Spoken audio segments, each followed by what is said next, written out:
too much age. We are watching. Shout out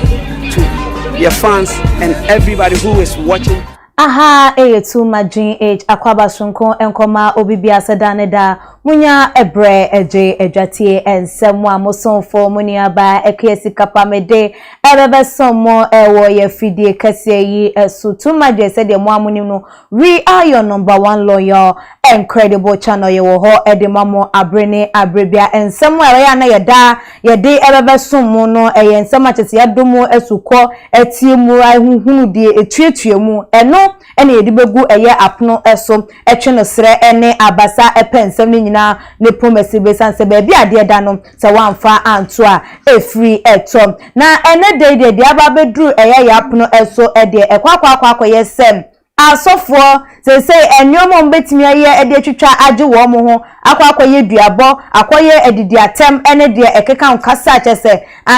enka ne nke wo mo achese won shedan yayi wo mani shedan miye yana ke yusu se de asofo binom eyusu ebi edema womo ensoro ma womo nkrofo na se womo eta womo chi ana womo kasa edi etia womo mu hu ne se enye ne kwan so a enono na me kanesa na chese ye gina yem papa Nigel Gaisie prophet Nigel Gaisie na seyintem waba aba behwie enome pa ede agu abaya bia ne din ede obapa ekua asante ewo Facebook achese abaya no ekokofre no Osofo Gari ema achese ensomwan wodifo yi abrusu edigu wona busuafo moma menkenkan emfa emam ose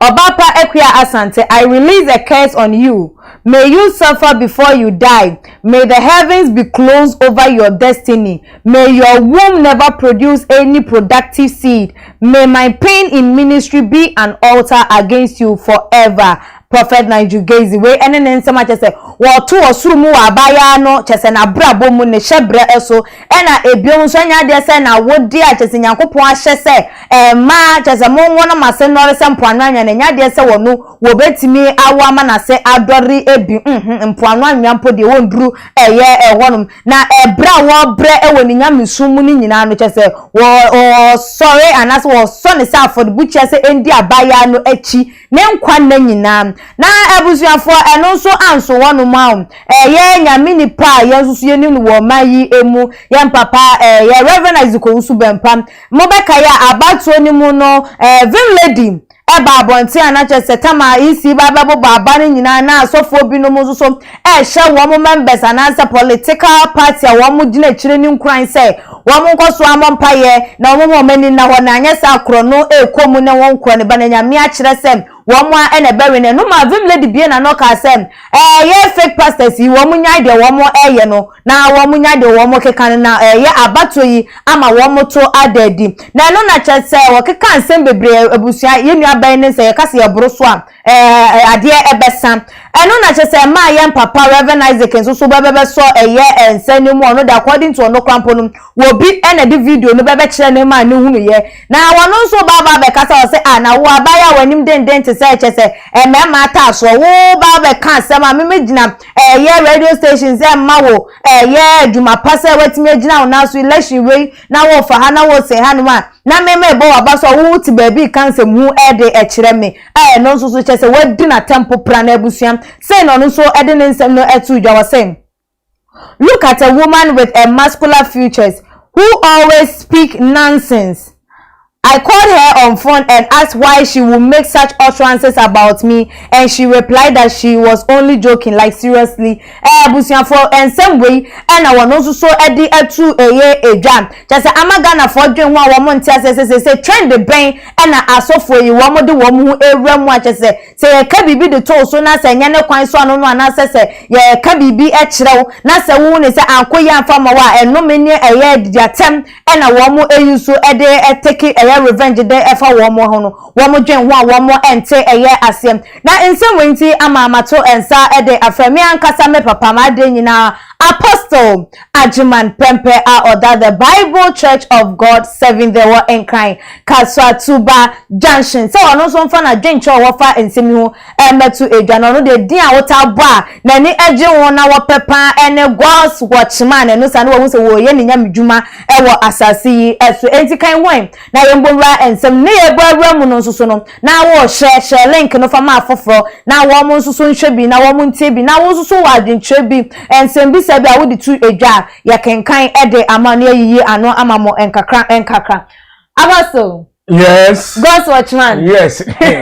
Mo hapa. Bibia bokode. Onyankopon adom ti. Me ho ye pa. Ye the Christ. Na wo so ho ye de. Nyame adom nso me ho eye. So fuma me asafo ma obi a. Obi a Nyankopon adom. Ye the Christ. Woni bia ni fi. Ye the Christ. Odi asom wie ni wom.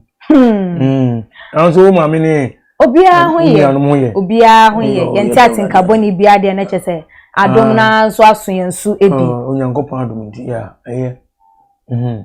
Na Apostle say Osofo yi ni ye ni so wo mo dan na die eji se wan ka se wo mfiri nyame na ne wa babo nti se wan di watem a na wo domem like wan ka bibi amfa nche wa na se wan mama me kire se wo ye a Roman of God a enya chese enya onwa omunya te se waka no ho asem se wa ubo ni dio wa mbo ni dio the fact se wa hye nkom da the fact se wa bie na no akasa wo ye de wo ka ho asem no nko ade wo se wo mbra no memeyi eye ne ho no na omu beyi wo ho ano so am enya se o e bia ente sa eye na emom wo mo ba with enome wo mo ba with ye atendidie Apostle eye ne kwan so a eno no akuya me da asinya mi shira pa say na we see what to some frame say asebi cost wo Ghana kire wo adwene ani Ghana bo nyina nti nso ye so bo die so for wadwen chebe bu do wadwen kire no emra me da asibe bi nyami shira cameraman ani engineer Yamsen ni obranse asante nyina nyami shira ona director adwumawura ani adwumafo nyina nyami shira mo na rade emamo nyinche ni ahwoden ncha ahefo nyina ni atiefuo onyame mmamo so ntamra tuma GH ana adwuma no entimi nkoso na hade ensem wa pa ensem wa ha ndi akozo yase no mabusiafo no me masafu maso meche o zara akue Apostle o se me so me Osofo no kre ote sofo obi na no odumi ni pa no mi hu baby ofiri be ye Osofo okay ote ase ubetie no Osofo we no we kun na mi pese mbisa se abaya ba kun first one na abo ni wo se ye friends ye nya obapa eye Kuasante obapa Kuasante no o se na jijeji oyende se an se ne nkom sha amamu ni okofre no Osofo Gari eno anu no ya so no media gu ne so yo asemu ni nyina ne se wo Osofo a die Nyankopon de asoma ho ena okokan okay na okokan so a esese bem se nyame asem bia beka bia bem oh yes papa obonu se Nyankopon na aso nti de okokan ese yadwuma okay ese fulfill okay because God is not like men who lie okay he is not a human who changes his mind okay whatever he promises he does his peace and it is done okay Numbers 23:19 e kasa asam okay so just here edi Nyankopon suma so go kan asem say ye beto aba na asemasi ene be wi amaye president of Ghana se bem pepepe okay sa amamu a ne je se Nyankopon ti asofo ne suma wo ti o nyame ahodo mi no kre yo mo nsam ho ye wa nyame ene ye wo Onyankopon ti asofo pemu na ngasa no kre on your ntwa toroda ni bibia efoforo kama you ni yes no ye no what you say and this one was come say John Mahama ene be wini ayi abai na say John Mahama wini a abai wo sa be kan say MPP for hide awiem na say Kufu ado awiem na nyame no suma say obedi nkunim no na fe dia akoda ni wiamu no na sa nyame no ofili hene okay wo dia se okay se na me si nyoma ma be wini a eso wini okay bi e si bia nyame aka no wo aka okay awurade kasa asem bia de na asem ko on feri bibia na no nya mienu okay o dia se na obi ehunu se wasem na wo kan ye no se Nyankopon na so thou shall thou say the Lord thou say the Lord thou say the Lord so awurade say enso na awurade nkan hu so no me nche odie bi okay ye kai Joshua chapter 21 verse 45 o say asempa awurade Nyankopon wo kan no Israel fie nyina mu no okay ba kokora ntofom okay ni nyina ebemu nyame ensem onam na divwo so kan wo Israel asase so e bia twono Bible ya eda ho ba kokora antofom ni nyina bem ai na wo tingana na wo dia wo si Nyankopon sa nyame ya na so na ase ese wo de wo ye aduma na wo go hye nkoma wa suma se ko hye nkoma na sa amemu a na jeze ni sa nyame no a edu obi teme bi no na to se sa wo sa so bo no wo nya nkofo was wo nya tonfo wo ye dadanfo wo firi Nyankopon a onye mistake nti abaya ne kan wo kan ya na so wo de huru no so wo ye sofu Gari ndenke sofu Gari no de be mu no na hono de entwaye okay akwati se wo di ni atem wo hu na me chem akwati se wo di na atem sofu Gari de enye se wo kasa asam what you see by so edomain no wo say by yes so for no so domain no Tobu di ezo domino o do me say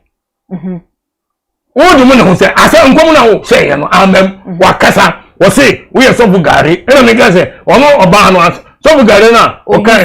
ana so yi su ye no ende enye okay so ti ase eno de enye na nkom se na abem no wo so anye ni ye wo sofu no wo so aye mistake okay what the tro okay what ton kontompo okay what da na ho okay so it won't so aye mistake oh na me cheno I didn't know so Condemnation because wo assemble who die no enye de wo so fu asem na wo de bae no enye nkure so ti ase atro no wadi okay enti wo gasa wo domege no a enye yie dabi Nyankopon so sa wo no me no enkoto ge no so ma ni yie because wo already wo firi Nyankopon bonzam nipa ena obehye nkom ena anya adwuma na se won free Nyankopon no ye bonsam nipa wa be hye nkoma anya adwuma se na tumi ana se wo ma wo ye adwuma de mo no susu betimi amasa no me na ye adwuma wa abaya no so na no ne sa de enye yi wo mo ye no wo ma wo ye adwuma de mo se wo se ana wo ye bonsam nipa enti so ye bonsam nipa de a wo hye tumi biase enti sa tumi no o hye se wo didi dwuma no se wo bie na no kasa ye ne sa tumi ntimi emma eno me ne nya adwuma wa abaya na bra boso me da se tumi bie no twa Nyankopon tumi okay so wuni atra we kompompania o ye di no wo komite ho ebi obi so wo di atra na so wo beka na bonten a Onyankopon ejira sa nipa ko achi okay o nya me kire no Nyankopon no jira sa nipa ko achi okay enti enya dia onu asam na waka no ebe gba no so ti ase enti me dem mi se enya dia be ye adwuma wo ga no so enya adwuma let us say no wo mun kika bia mi hu be bia ne asofo wo mu nyina aba Ghana so mo de Ghana fon so de yesu ba ne se wo de Bible no e kan no kore no e kire nipa ye ntie ni o be kan firi Bible mu no kre demom se wo jina di ni odi na chi nko a nko a okay nko a di ni o be ka bia so otie yo be ka bia se o be ka bia se ojitum so Ghana fo mistake kase no okay na tofun mu cheze Nyankopon so nipa mo ko kan ko kan sama eye adwuma okay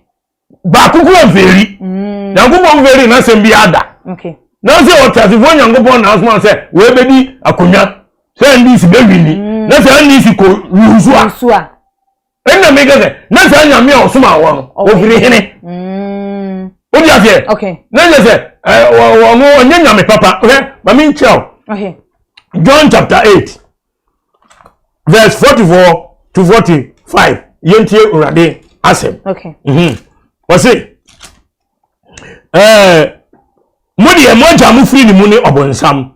na moja no akono de na mo pese mo ye ono na oye wudifo every fitiase no onyira no kore so every say enokure eni mu oka turu sama every ono mu ne oka okay every say oye oturufo ani atoro eja so eni mo sam say no ke onyira no kore ni mu Eni sa na Gaisie ni ade ni so won kan oga na nyina no mi se ni nyina hu keke ono na akọ ba bi akọji aduro bi o se tomi bi o se de bi o eni wo se wo ye odibo eni wo kikan se mo a da bia nkom we over December 21st year bebe obi a ba sha nkom wo ma so de dem ho obi a ba sha nkom ediam so enye ajo nyankopon small di won ko sen kom wo sa kwan so na me dey de bia me ka se akue apostle ayi babu na ho no eni ba yen kai ana se de aya na no mpo na ewanwo senka o den ka ma yentimamufo no bi krampo ana se wo man ko mo de o mo nginya mindi mpo enye sade nsuso asofo amode enka bible ni kura mo no mo ansuso na mo sa dance suban ye di de so mo kwa de o didi atemsen bible aka se mi wo 2 Timothy of Rensen Ephesians Mamika did Ephesians chapter 4 verse 26 wo se mo bumfu na mo nye bone mo ma owi ankoto mo bufu so na mo ma obonsam kwan na mo ma mo asem emfra emfiri mo numu mu asem a eye ema nkoso ehia na ode adom a ode adom mo tie na mo hu nyankopon honhum no were so asa so bo be na no aka se no eni ade we mra ni pedi so no na se abuhuo no de ka obi a mo du bia ne bu na efu Osofo so wo bufu na nyankopon so sofo ente se o ma bufu obufu na mo bufu kura no a e ma wi ankota so ente se ma ni 24 hours okay o so ujai so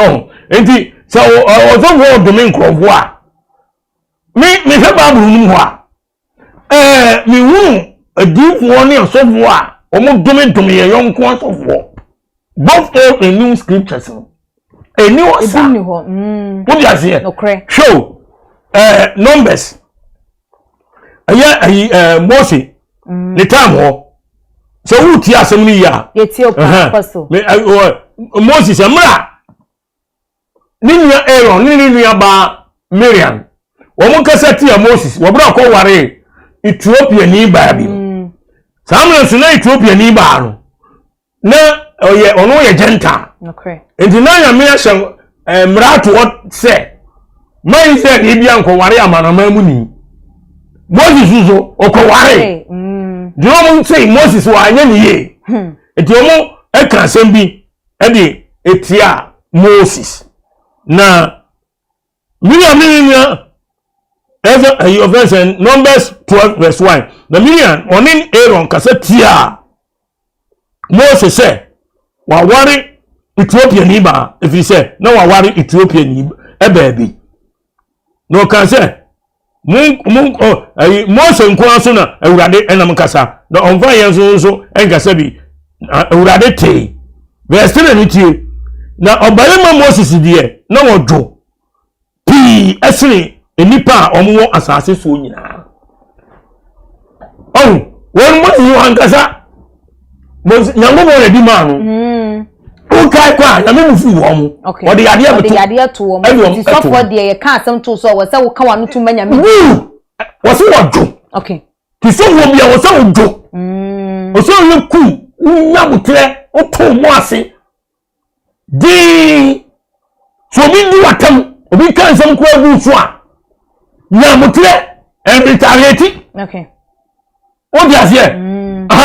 so tu bi wonu na kabi chen na ni kabi chen na di na tam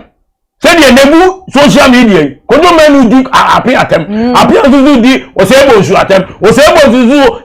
appear attempt. I am to qua. They say akumamu to kwa. Any dependence to kwa. You very cool. You very cool. Yeah, the inside. And no I know one de cool.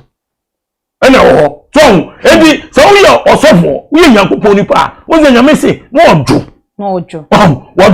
What do chese? On penny wasem. Okay. Only do me yaman na no. Oh yeah. So, do you so what do me nyame dia ma ho. And one yeah. Di mu kore no. Okay. Na de ese se wo ye bia. So, the nipa be kan sem bebre egu so. E mai anti papa Yesu kan e ba ye no kan. E wo mai Matthew chapter 5 11 and 12. We me entie urade asem. Me ba we nka ho na fi me told me the so. Okay. Because say enema e koso na hard ni. No cre. Asofo no ye me nyina ya asofo ni bi na so. Ya na ani enya na Ghana fo no. Enam di ka kan no. Tambia no ye pese. Ye nse no ye ne sofo nti. Di obeka bia enu anse. Wan se obi edi so. Enu anse obi edi so. Ade nwa de o ye no so nye. No cre. Obi entimi se kire no enka. Na nwa so obi so na wonya fe na nkofo di na chinti no de o ye bia no ye wo hunya me kiro endi enu me ne de menya so be nti Osofo bia tie okay wo say Matthew 5:11 and 12 no enhira ene mo se wo yam na wo tamu na me di nti odi atoro aka asemboni biara etomo so mo ani nye na mo ho nsepam na mo akati aso ewo soro na sara ana odi na sara ana otan adifo a odi kan no so hwe we papa Yesu ne kasai okay wose enhira mu se enkofo didi mo atem na wotaa mo na me Kristo nti yidi nti no odi atoro kan samboni biara etomo so na mo mama nye na mo ho nsepam na mo akatua kese wo soro ahime okay eno reference sara na divo no mo di ka no Nyankopon divo amanfo ateteno mo no wo mo etan wo mo kika wo mo ho nsem so and say nyen nne ye start kan so for baby eye tete asem ena esa akoso okay de esa akoso na ekoso so edu ye so kwa so ufuru Nyankopon ye no kofo a obi ni watema nkasa myewa no o nyame chero babu na asio okay papa Yesu mo ni enko mo ni nyadai enyi sankofo twawara pa sankofo bu oni ma se ki kansam to so wose mo woni be happy feel happy na wa katua kese wo hene ewo so osoro ahemem na apostle wa me hu se enumi enya dwume yemra ye papa ye Reverend Owusu Bempah so de so wono de wa anome ba otwa nipa na da pa oba pan so frɛ se wo ye like odo so your bazo okuta emema bobre anase emema su emema feature se na nim se na nim te se bema ne nkasa ye emema kasa ye se ni bibia ye emema so ade ne se odi na tem oba na oto ne ho in that way no eye na oba no odidi na temara so oba ne se no mfiri nyame so mfiri nyame wo mun komsha wo mo hye ni nyina wo mun nyai na enya adwuma emwa na se wokan ma vim lady ne ka akua pokua fia pokua ayi fia pokua kwa bere konvo ono a fia pokua vim lady na so wokan no no kure na se nyame so so ko bibi se ne be si ne sensia wo torofo wo na da nipa so Owusu Bempah ye ko na tem ye Reverend susu hu ne se wo no de ne nkomsha wo sha ye ba mu sanse wo no ka se MPP ne be we ni na MPP nso ana afa enti se wo ordinary cafe nkofo no eno ne ade a chese ha no ku ade te ni se botum kasem womu azom odi woni ade na omu yesa nyina no botum mi kan kwa enti wo ye lo ke na ade abeden atom ti se obi toloto okay we lo ke na atom ma no odi loto so ati ase because why you shem kom bebre wo Ghana ha anya dwuma do ga fi Nyankopon no ayi November 2018 and na samba da bia meka wo ya wo ka ayi me ba ko 2019 no ayi no hye nkom se ayi chief imam no kre obe free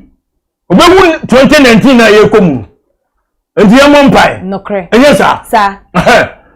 etu wo hye sa nkom no 2019 eye adwuma anya adwuma papa no wonte wo adu 2020 ko 21 sa o hye nkom mo nkramo fo so de omubufu se ko to mo chinkwasi asem no kre enko nkramo fo ye nkramo bia ya na nkramo se bi mu se omo ayi omo nya nyanzo omo nya ko omo yemfa samfo emfa nkramo fo fichiri no kre o kan samwa anya de asumdwe bra wonmo a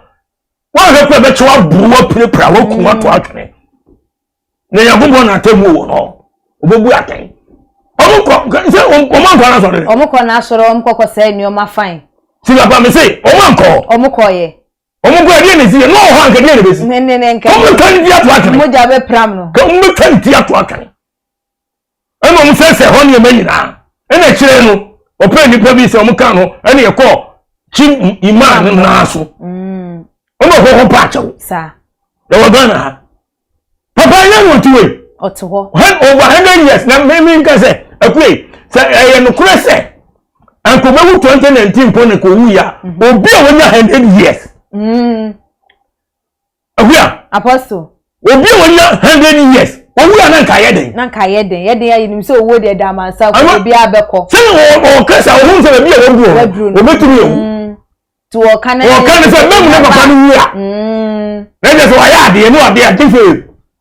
na ko fo dimirikane ye ko na asore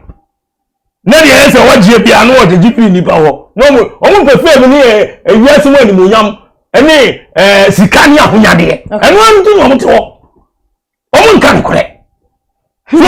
omo nkan kore enti vimledi akotesa true wanza shanko mo gana se ani odi du America no wa o no kore ana no boa na odi duru ho enya no kore odi du America se abato omoto Trump no bewi sa wona bedi nkunim okay si ehe anumani o yiram disu san osun o se si ehe anobi o yiram disu no ye he Trump o yini ne opponent no ali Joe Biden na sawan Joe Biden enu onu no electoral commissioner no wa elect no ye ti be fi January ya sa abelu asati kan ensem bi de ebe so de tete no wo wa kan wi akora wadi mfiansia ete asem no so na vimle be ka to sa wo viri Nyankopon a ene no ano no ene vimle ni ye wakan ye ene kura toro na be ma wasa asowa no ni wadi oba atem se ne ye bia ti se bema ni ye bia ti se bema se sa na odi tudwa o se ne ye bia ti se bema se on se eni be bia wo kan kure bia no sa ebe kan ho samputo bebere okay Gana asamo okan ni no kure vim lady na asamo okan no en kure turu o mi nyam yo wo mu yan sa keke ni Nyankopon mo bom ya adwuma me ka chiro da bia bi ga jero Gana ha di bo baba ben wa Gana ha di bo baba ben eno wa ya no ka di ko pa you are talking about Jeremiah, Ezekiel, Isaiah, Daniel, and so on and so forth. They are the men of God. They speak, and it is done. Because Almighty God na domi yeduma. Okay. Now then hano, the new one, Nyankopon ga say atofo no beba. Atofo no beba bu sesemu. Oma beda da nipa do ko say. Sa. Eno mbu so no da nipa do mu ko say. Na nipa ye nipa na ho. Nipa so ni na ho. Nti no ko ho ha yenka. Yeah, say aka. Edi akua pokua. Vim lady. Afia pokua. Yes sir. Vim lady. Edi anoko na oka ya no. Amako mu kum. Omoko kwa. Edi so oba nkwa anye de. Akua wutie mi. Oba we se nkwa anye de. Na se yentimi nka. So oba nkwa anye de. Wo koto ba na so koto bia ne se nkwa na anye da. Wo ba dimi aka. Ntimi nkonya o se ma mo nkwa anye de. Na mom Who did the animals and chini moi? And what to make request it, mammy? And the other media no. And children and team. Intimi pebi. Intimi pe. From children crab me. And yes, sir. Yeah, the bebrew. Yeah, the bebrew. And you because they say, oh, man, can't get any intimate and children and team. Yedimika. And you know, no matter how the situation is, and the crown dear. I was saying, also be at me can creno. Okay. Mumma won't do some, and no more do for anyone more, and come Shania, I'm gonna war. I'm gonna war. Colors are Neduma, for call. Hey, come in, Jay. I'm walking the path. Hey, it's all too long, you know. You don't follow him, you don't hear him anymore. Okay. Oh, yes, yeah. Okay. Apostle yebeba na mama kenkan comment ni AB no na answer ne beko comment ni so no nimako ni bi eso ya sen yebabo no kakran na chese yede akọ nti se yanka wo comment sesi ya yede ya mre ne kọ no yede won so de beka won answer ko for complain se menka wo mu comment nti making kind de amam mama Juliet eso ya sen ma yede dwumade ebebesom mu ai woton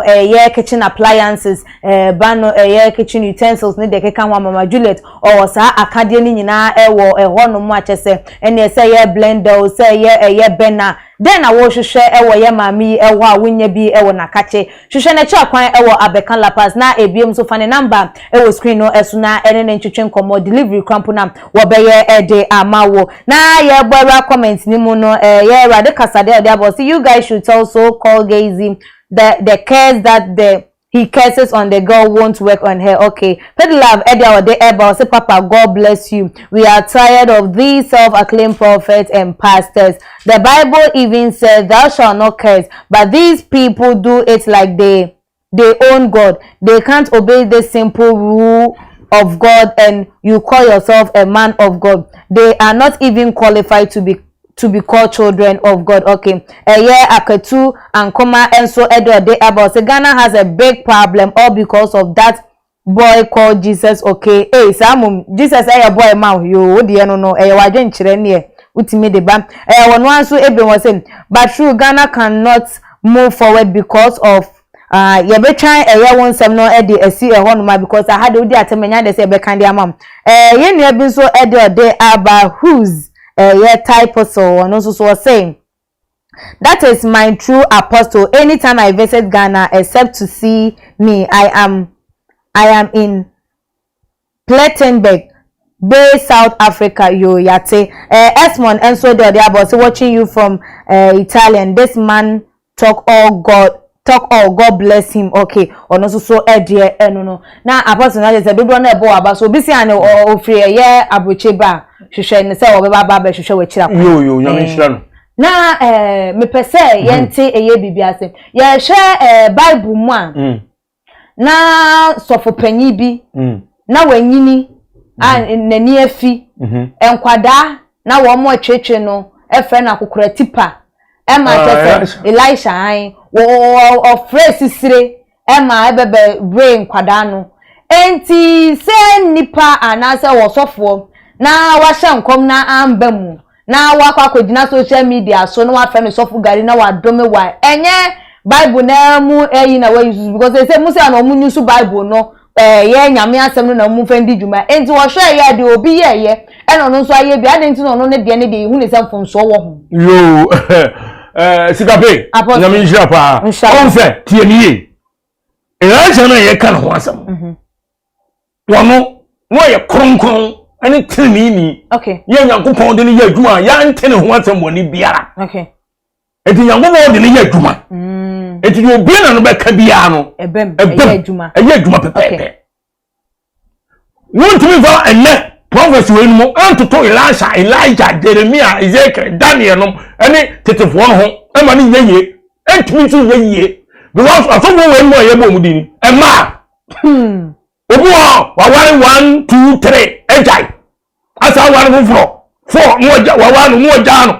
so e ma so wo do so mo chere so de e ne e sikizimo no a na wo de ma ku hufi ya ansam we nyina akoso na mbo so be kan kura nyankopon de obi a o pema o wari jai e na ye de dwuma naba so edi wono so di so odumi odi ayi awurade din na adumi obi a na nya awurade otiasofo nyankopon no wo ni nyame a ye frɛ no bonsam okay obi a waje atuo wodi tumi bi eni so woni bakro no usunsun swa ena betimi aba so etiana metire Yesu Kristo di mu mi trust anu menu emma girl no so da I'm telling you the truth amen because who say won nyankopon somafo ani waka na mo so bu Gari bi ani papa no ye pani wo di ase maybe ebi obetumi awo ana mbwa ena wa kaseti ano nti enu nti no se saa yaw no wode domina enu na mepese mi hu se se bia enye enu me na samo de ekwe gache kwa de enya duma ono aduma na wo ye no odi nko no ono nyankopon eni se no siti because odi na pray wo eye ministry no mu nyina de ya for the buche di abaya na chi o afford jame was see an bra wa bra wo ni ministry mu nyina no use as an altar against a year in life forever we meti am make us wo firi nyankopon no famla mso e aboso wa kan samo because ye share ye won abo Canada Japan one bra was starting the expose so what can asem was wo firi nya make kan no ma bia enso so wantimi ama bonte ama medome yeah one aboti eba ne sen na ye nkrofo bi de o mutimi kan se ma yetimi dome wo me binum de kan ye ja wo mo sa se o ye ku awo di akwa ni se we no gan oni tumi bia o gan o mai mu eno oni onye pani eno onko nani okay is just min kan ordinary person bi okay enti we no mi se won so tumi bi obetimi aka de o pa kere no wo do abi awo awo te wo ye no mi se ye enye nyame kwan na onam so ena wo Ghana na wo chee so yo di wo prophet a nation prophet ne won ka ho oni baba kwen wo ye reverend wo sound so ye prophet ye sound so ye apostle ana no boa no kre aren ena nkofo agina di ne tiko me se ogan wo nya do be wi bi anya no do gan ni o mo kongo so mo mpai na mo so me nta bo etsa na chi mamba ni kwa mamba wie wa ha no kre na ye duan so eni ga no nkana kuma nto ne yam hwe nyambo yensi na tutwo oni pa de oguo no na utwa o dia se okay yeah mama ncheo Jeremiah chapter 14 okay verse 14 Jeremiah 14 yeah eni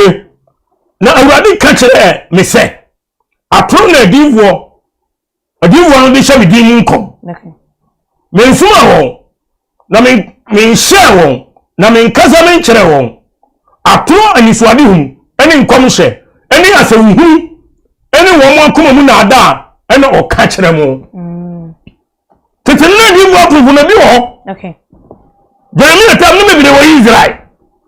ba Jeremiah nkuma ene yakupon di ni adwuma Jetem ya di watu wo bo so wo manu okay wo mun kan sama anya juma wo ya se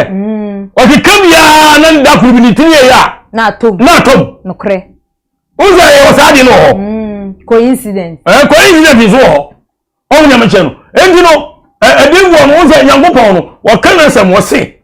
ayi se na papa Yesu kan no Matthew 5:11-12 no ze enhira no se wo yam no o time na midinti odi atoro kan asamboni biara gumu so na mama mo ne nye edi gaga no kra kan sa chawo you are a man of God you feel happy you pray for him and for her okay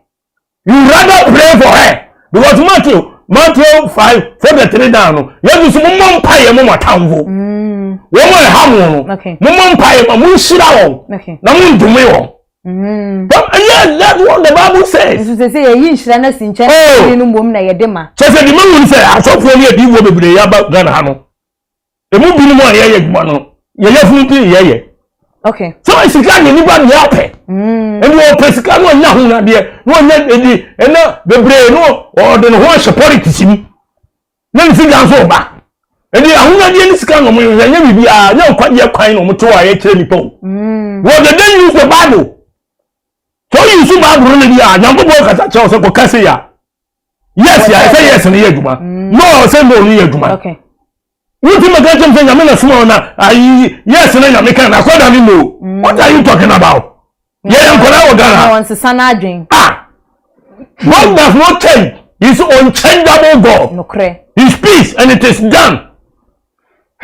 Now, Apostle, do you know to say, Osofo no,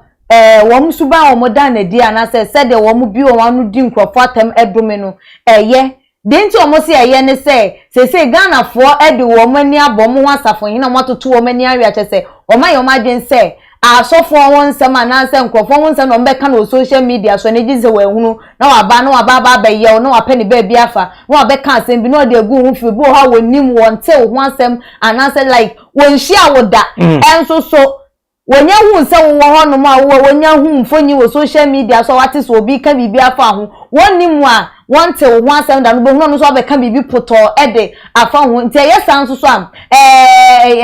asofo no eye wo mu disa wo mu yese de be ye bema a serve as a scapegoat ede ama wo mu maka na eno so hu ne kwa sikapa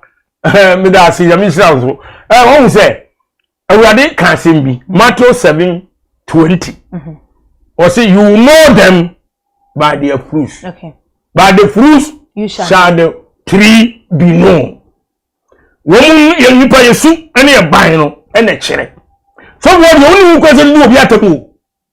Still now we gina so. Oh yes, somebody you say. Sani nimu na wa ye wo no. Yo, awurade ye say agua. Papa yesu dia na ye kan. Nyame asem na me gina so kan na ga mo ye na nyame asem no o mo fa no. Ye say ye no. Ye say nipa no. Okay. What do you say? Magba yesu say. Enshira no say odidi mo atam. Okay. No time no me di nti odi atro e kan semboni bia na tom so tie sa zam ni yo na ma wani nye woni bana so no nyame ni bana ye osa no ma wani nye very happy na hon san sepel. Okay. Na wakati ya kese pa wo so ahime na nyon ko ne dia ye ho ana se won ko ne dia ye Ghana na sa mo ne ye adi wo omudi kanu na mbo so man fo nyina ye twa mo na pa ye di wo matem obi ankasa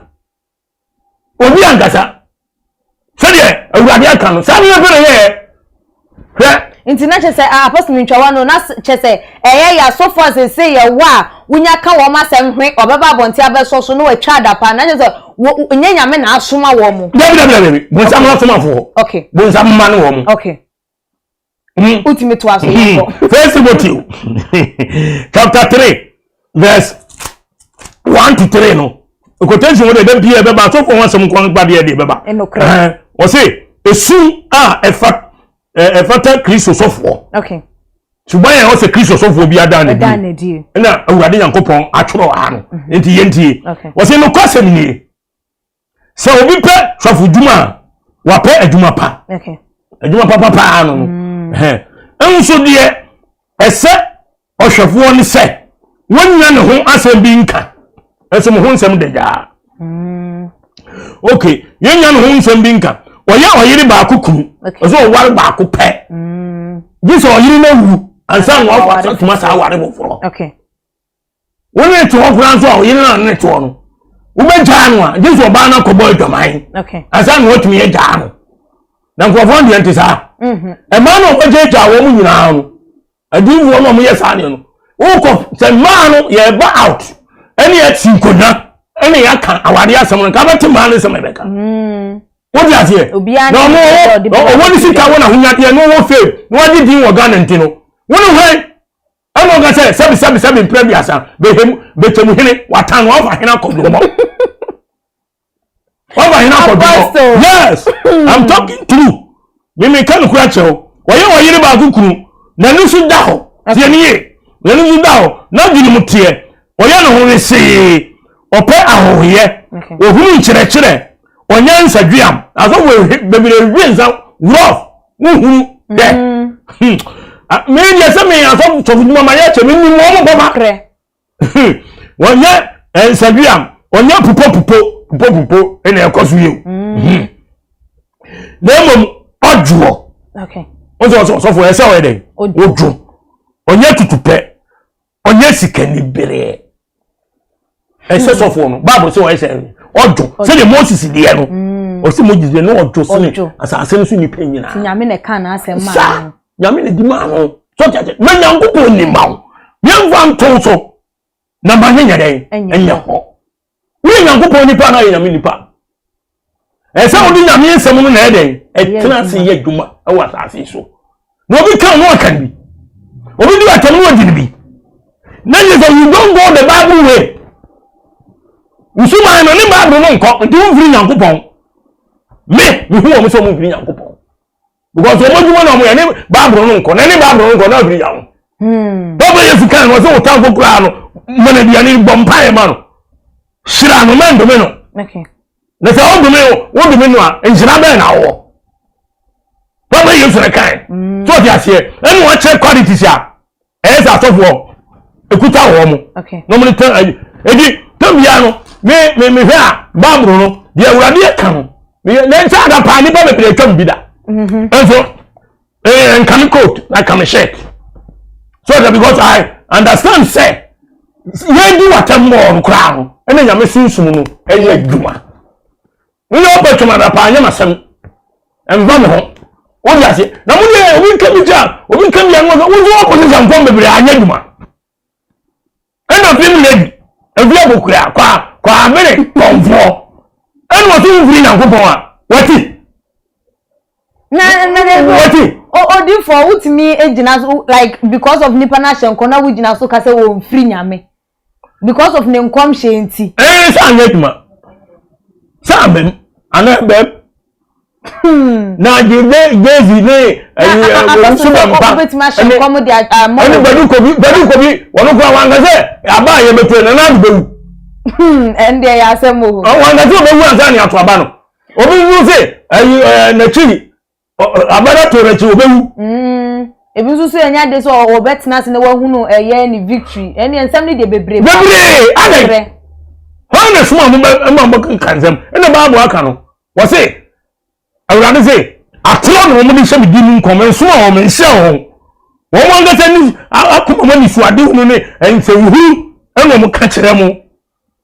entina apostle say wo mo empese wo mo ebete se obi efra mo se o mo ye fake ana wo mo mpese wo mo bete se ye beka se wo mo emfiri nyame no na wo mo nkomhye no wo mo njai hye ana so wo mo nkoso anhye because one me shen come ama na mamu a e na obi nya ho asem aka by say wo ka wanu tu na atena baby dia obi antimi me ka ho asem say ani sofo we wu mfiri nyame otu baby won shen come won kan hwe won timi me ka say sofo we wu mfiri nyame by say wo be shen come na mamu nko ade a nipa ne beba ba beka enti say asofo no wo mo enyai enkom hye na wo mo hye no eye bedwamu na na akua ho se nyame nsuma wa emeka nche se nyankopon nsuma ho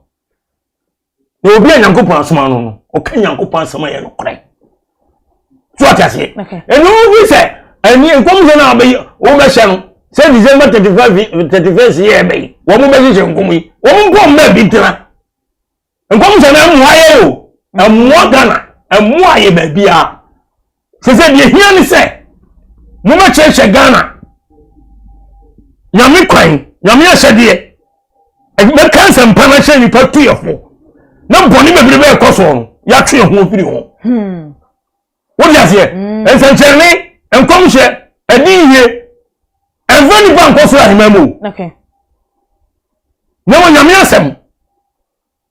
Proverbs chapter 4 verse 13 wase sonchire mu dendenden kura no na no nkwa okay echeche na dini pa kon kwagiem edi yenu ni adi ese adi bibi ba na say yakwa ya sorry enkom se ba ni ni tofo ba ko na odinfo ba ko ana sofo no pani no nkwa ni Yankopon de wo yakuma da bia nkwa nkom se da bia ma hunu we da bia na so ma no to ere asalma no wo mo na Christopher omo ye Christopher ani Christopher no wo mo ye Yankopon fa aduma check ni bi ma wo emma wo kan 1 Corinthians chapter 12 and chapter 14 osi aduma check de wa che obi dia yaresa obi dia nkom hye obi dia bi hie nani na so fo na ye okay ebi limit huru bi aso man si bitimi huru obi huru bi no so obi nya lorry accident yes so na bi ama owu ni say okay eti yeah fasting Sorry muni yeah okay yeah am come change mpabo esukwe Nyankopon eti awurade atwetwam okay wasi kwan owo obofo no want me ma ho won ya se edi members na when na ehye nkom when na nya diye wonko na ye biwo members wo bie ni won ma won de adoma chadie bia won bie wonko na adoma chadie nyame eje nya waje ni wasoa ena di da nipa adi wo ba bu se ayo so gwo wo asori mo obi a won de nyame ye den e dia ma no won ya se mami nka asem we evangel so kind I even first in bise bi obi ebusa ye de mfa nto aso yo Joel chapter 2 verse 28 honhom no hwiegu okay klasam was in the way chiri no me hwie me honhom agu honam nyina so na mo mabani ne mo mama ahye nkom na mo mpani so asoso daye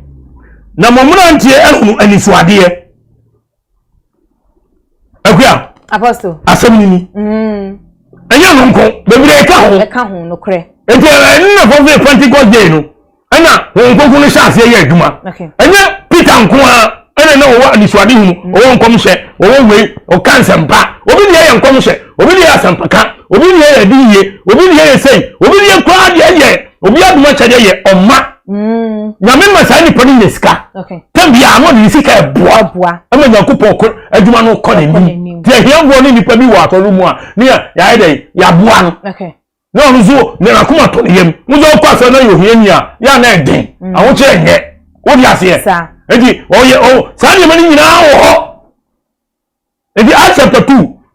42 down Acts chapter 4 verse 2 down o ti aso funi nyina ehia no na wo mo japa wo mo bibia sika Nyankopon bi sika be gu mu no wo se obi ani ho bibi hia de Peter no echiche sika no edi masafo man se de hia obi ara wo mo dumi esa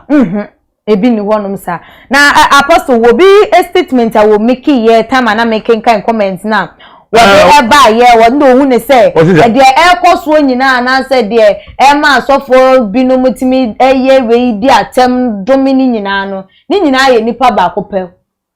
ni eye Yesu Kristo eye Jesus wo no Owusu ne se that boy Jesus on do se Yesu ye ne boy hu ne se e wo no enti ena masa ne oma we nyina ekoso enti senka wa ma ama wiase a kenya de se asofo enko betima age wo mo ntrene edi ne din aka se ne nyame se ene nyame se ene nyame se ne nsem a wo kan no u ne ya adwen anase no kure bi ewo mu ana akuezi ka pa hu nipa na sem na wo kan no de medika kan se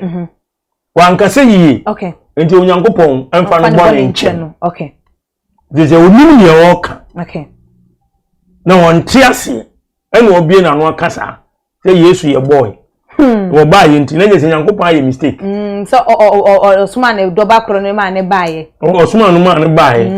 Nti ko amade a. O aman ke ya je betiti sa ne o ma we nkrofo di Yesu din be ka say ene that yes the Lord that yes yinka ye ntiti binka asofo no nko wo mo ka wo mo ntimo anke be hu say we de nipa ne firi onu ani mu be na se wo ba wiase a wa be wu ama wiase nko ade obi asori odini di ka bibi ade yi nti senka wa aman ka obi ntimi fa asem bi anhye ne kon Asemo. My Matthew chapter 12 verse 31 down. Urade kan asem bi wa ha. Wo say we nti no me se mo say. Wo de bone ni abususem nyina ebe firi nipa. Okay. Na ho abususem de won fa firi nipa. Na de obeka se tia onipa ba no. Wo de be firi no. Na de obeka se tia nkonkron no sa nipa ne de won fa mfiri no ewiase ha eni ewiase a beba no mu okay we esem ne na busisem blasphemy esem ne ya busisem no wo ka se ade me nyame yesi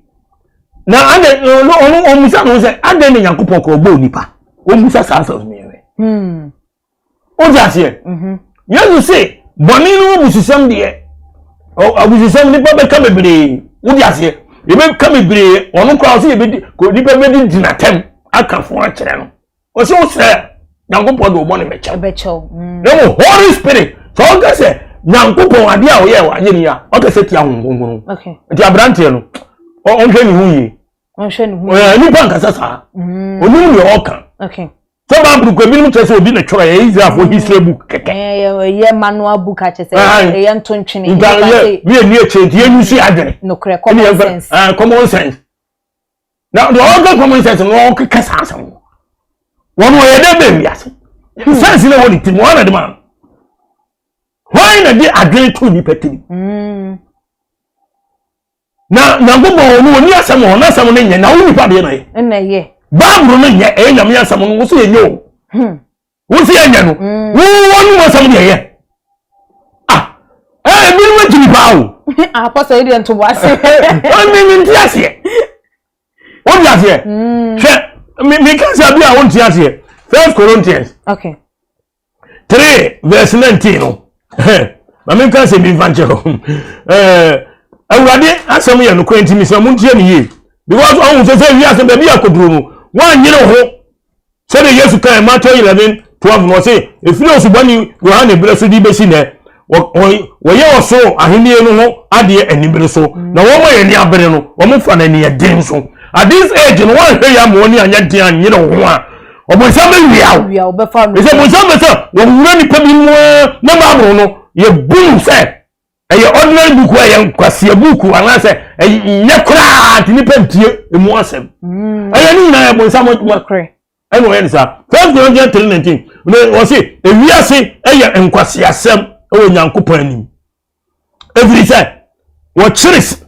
wa chiro say wo chiri enyansafo wo monitiem na ebio ewurade nim enyansafo nso suye say eye susuye hunu okay so wo say ewiase no ya yitum no eye nkwase asem wo nyankopon anim ye bi ni obi gigeke ye bi na di won matofo mu yeye ye na ekoso wo wiase wo say ewiase asem yetim Nili be wuri se wiase ase ni eti wakata okatache obefiri so beba fo abo na ben kase no na ave di o to di o tua di o kan di o nka di o ye o di atam ni ade na to ai etwa anya bi kwase ni pa one day you die anale bo sape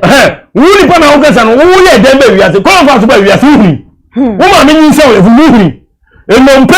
ye na me nyin se o ni enesa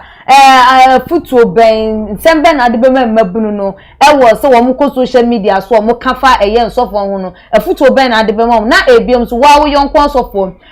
ye obi kokko kan asem a na afi akoda ne no me akoda ne ada petwa no wo mo nso so futuo ben na de be na ne wo de o telephone number so aka ho na ye mfa ensi yo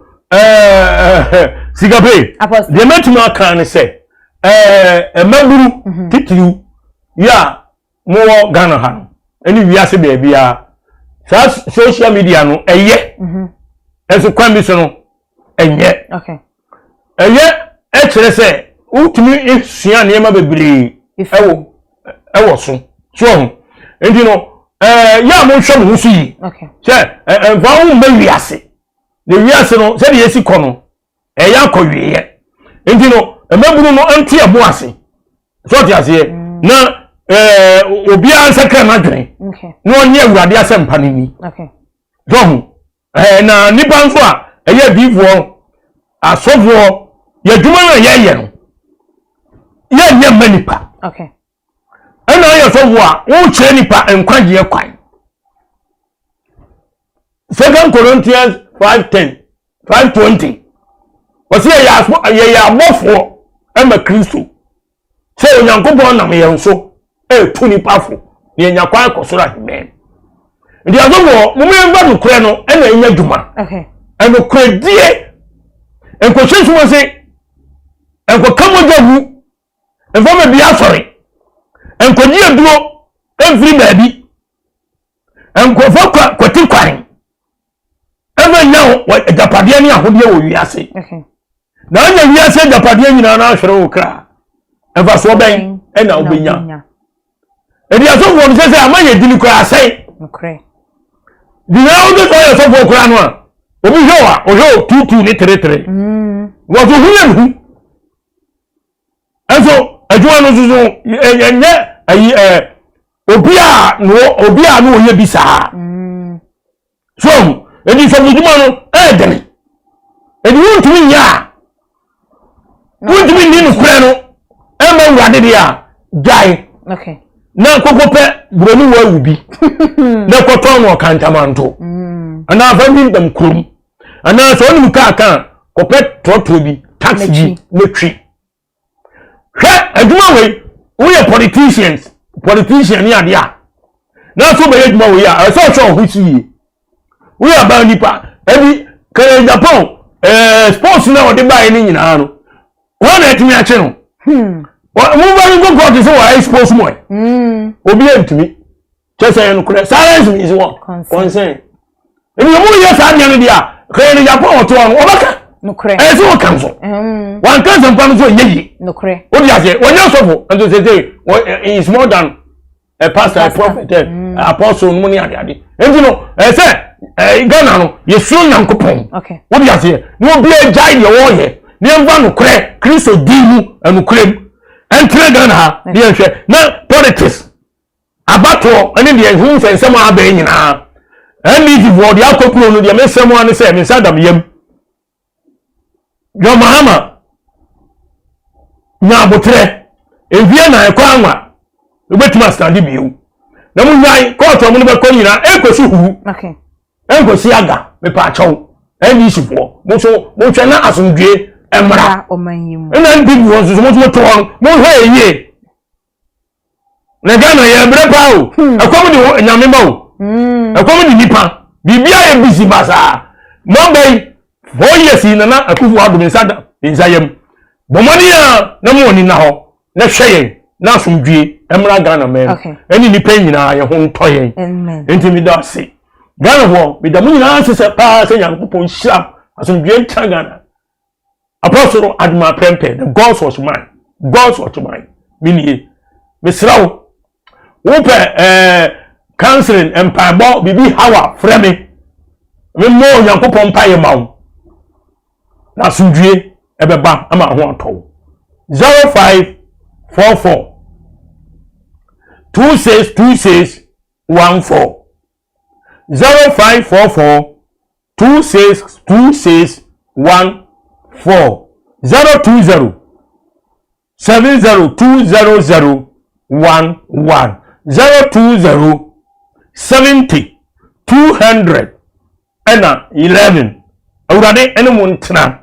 asundwe mu Yesu dimu amen amen apostle nyame ensha bebre na ebusuafo ye di esie no se de kan ye no enwumeko ni bi eso ya se ye ebreni ntimi ankenkan ye wo mu nyina na de aka ne yemfa ensum eye moy